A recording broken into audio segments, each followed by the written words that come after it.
చాలా రోజుల తర్వాత అమ్మా నాన్నలతో ఓ ఫంక్షన్కి వెళ్ళాను. అక్కడికి బ్రౌన్ కలర్ డ్రెస్లో మెరిసిపోతూ వచ్చింది తను. వస్తూనే నన్ను వెతికే తన చూపులు నాకు తెలుసు.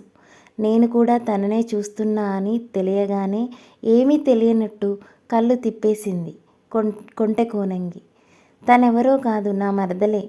పుట్టినప్పటి నుంచి నాకిచ్చి చేయాలని అనుకున్నారు. సందర్భం వచ్చిన ప్రతిసారి అదే మాట మాకు చెప్పారు.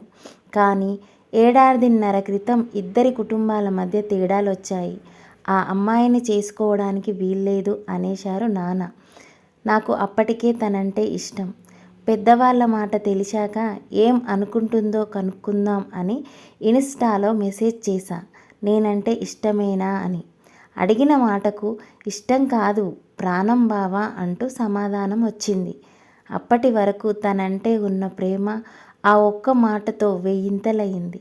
కానీ ఇంట్లో సంగతి వేరు. ఎట్టి పరిస్థితుల్లోనూ ఒప్పుకునేలా కనబడటం లేదు. ఏం చేద్దాం అని అడిగితే వాళ్ళని కాదని మనం ఏం చేసినా బాధపడతారు. ఎన్నేళ్ళైనా ఒప్పుకునే వరకు వెయిట్ చేద్దాం. మనకేంటి, బావా మరదళ్ళం, మనల్ని ఎవరు విడదీయగలరు అంది. అదిగో అప్పటి నుంచి ఇలా ఫంక్షన్లో కొంటెచూపులు, చిలిపి నవ్వులు. ఎప్పుడైనా ఒకసారి కలవకపోతామా అని ఎదురుచూపుల్లోనే అయిపోతుంది.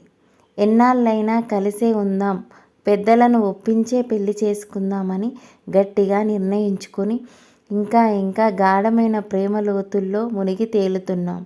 అంత గొప్ప అనుబంధాన్ని నాకు కానుకగా అందించిన నా బంగారానికి థ్యాంక్ యూ.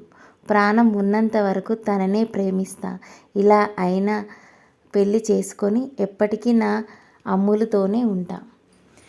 ఇలాంటి మరిన్ని రియల్ స్టోరీస్ వినాలనుకుంటే నా ఛానల్ని సబ్స్క్రైబ్ చేయండి, షేర్ చేయండి, లైక్ చేయండి. Thank you for watching.